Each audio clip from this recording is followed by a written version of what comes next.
अध्यक्ष महोदय, मेरा प्रश्न है कि इस राज्य में बालक बालिकाओं का जो एडमिशन में गिरावट आ रहा है, यानी ड्रॉप आउट का जो संख्या है प्रतिशत वो बढ़ते चला जा रहा है और इसीलिए 2022-23 में 40.5 नामांकन अनुपात के विद्यार्थियों में एडमिशन फाउंडेशन कोर्स में हुआ था। 24-25 में इसमें 3% की गिरावट हुई। महोदय, 2023-24 से 2025-26 तक मेरा आंकड़ा 22-23 पर आधारित है। महोदय,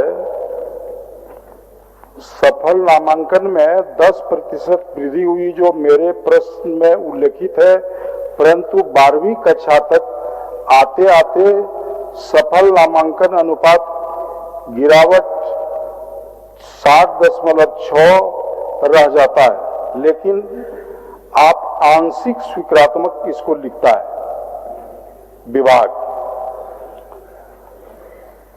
हमारा कहना है कि माध्यमिक और उच्चतर शिक्षा में जो गिरावट देखी जा रही है, पिछले साल 10.4% था, वो घटकर 2.4 हो गया।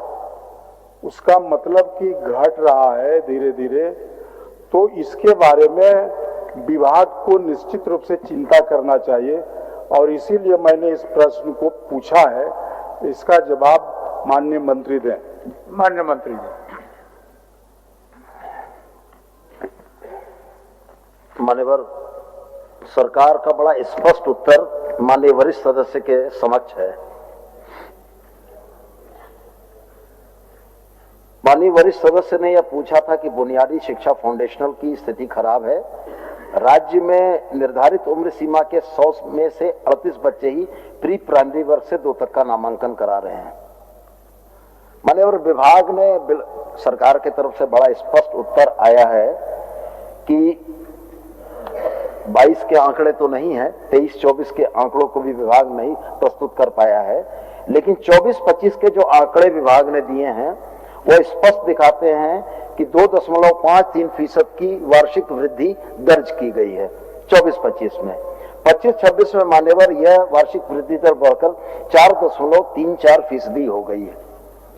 तो माध्यमिक में ड्रॉप आउट के तो की संभावनाएं बड़ी कम है। मैं नहीं जानता हूं कि माननीय वरिष्ठ सदस्य के पास आंकड़े कहां से हैं।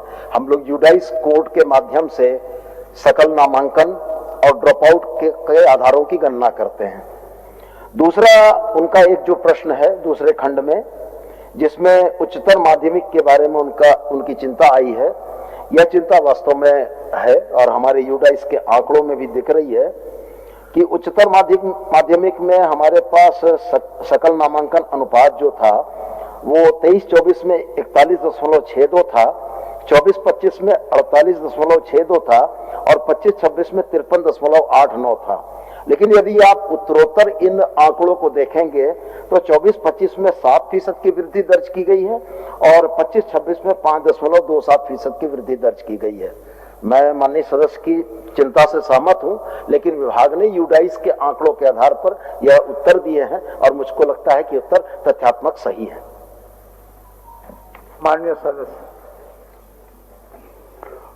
महोदय, सीजन का जो रेट है माननीय मंत्री जी, वो 50% से अधिक है। ये सही मायने में सबको चिंतित करने वाला अनुपात है। बोलिए महोदय। एक माननीय सर, 2 चीजें हैं।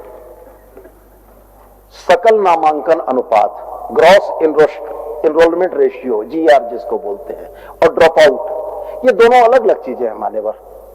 सकल नामांकन अनुपात कुल आबादी में उस कक्षा में पढ़ने वाले योग्य बच्चों का नामांकन को कहा जाता है।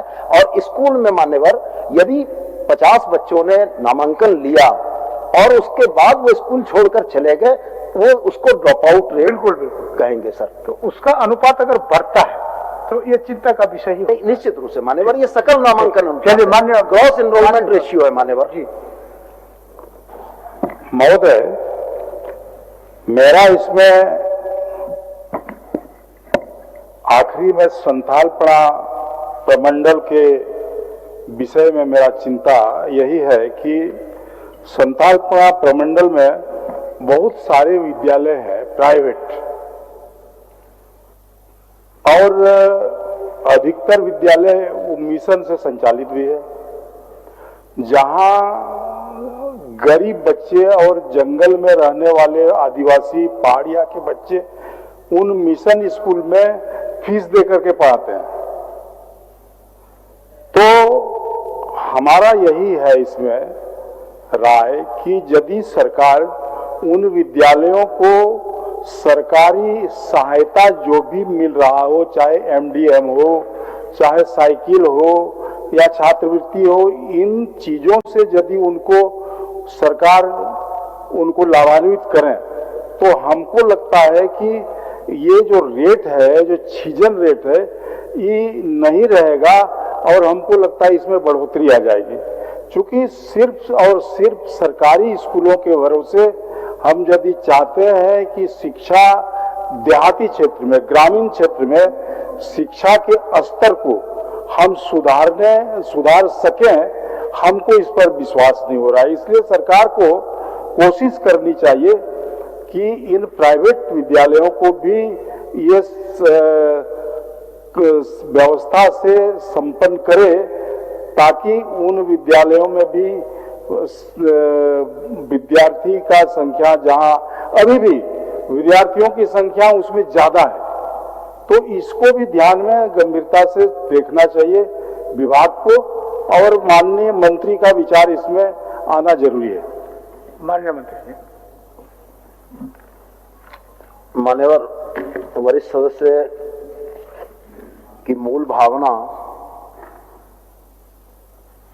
सरकारी विद्यालय में कक्षा 1 से 12 तक के नामांकन एवं उपस्थिति में वृद्धि और एनरोलमेंट के बाद उनके ठहराव के लिए सरकार की तरफ से निःशुल्क पाठ्यपुस्तक, पोशाक, नोटबुक, कॉपी, छात्रवृत्ति, साइकिल कक्षा 8 विद्यार्थियों को निःशुल्क उपलब्ध कराई जाती है। मान्यवर इसके अलावा ये सरकारी विद्यालयों का प्रावधान है। अल्पसंख्यक विद्यालयों को भी सरकार कुछ सुविधाएं देती है, लेकिन वो सुविधाएं पूर्ण रूप से सरकारी विद्यालयों के अनुरूप नहीं होती हैं। माननीय सदस्य यही चाहते हैं कि जो सरकार की तरफ से सहूलियतें या सुविधाएं दी जा रही हैं, उसका विस्तार करते हुए अल्पसंख्यक विद्यालयों को भी इस दायरे में लाना चाहिए।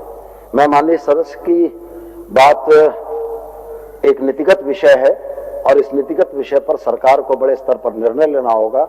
मैं बस इतना ही उनसे, आपके माध्यम से उनसे आग्रह कर सकता हूं कि यह विषय सरकार के स्तर पर विचारण हेतु जरूर जाएगा।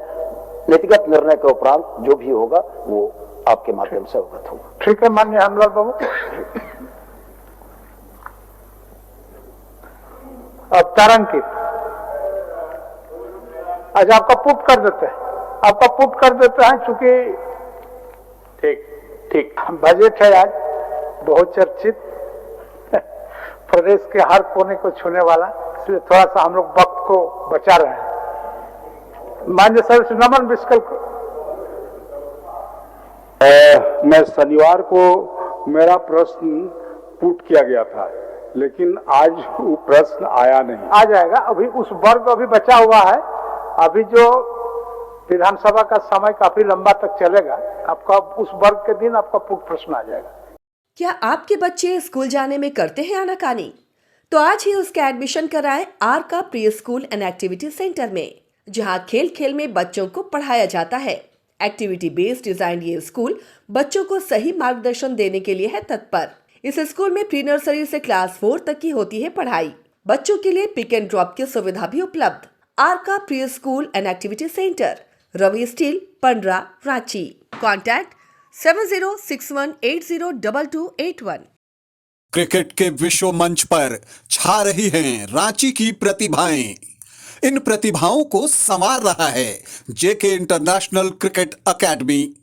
अनुभवी कोच की देखरेख, सुविधाओं से लैस जेके क्रिकेट एकेडमी अनुशासन और आत्मविश्वास का विश्वास भरा सफर।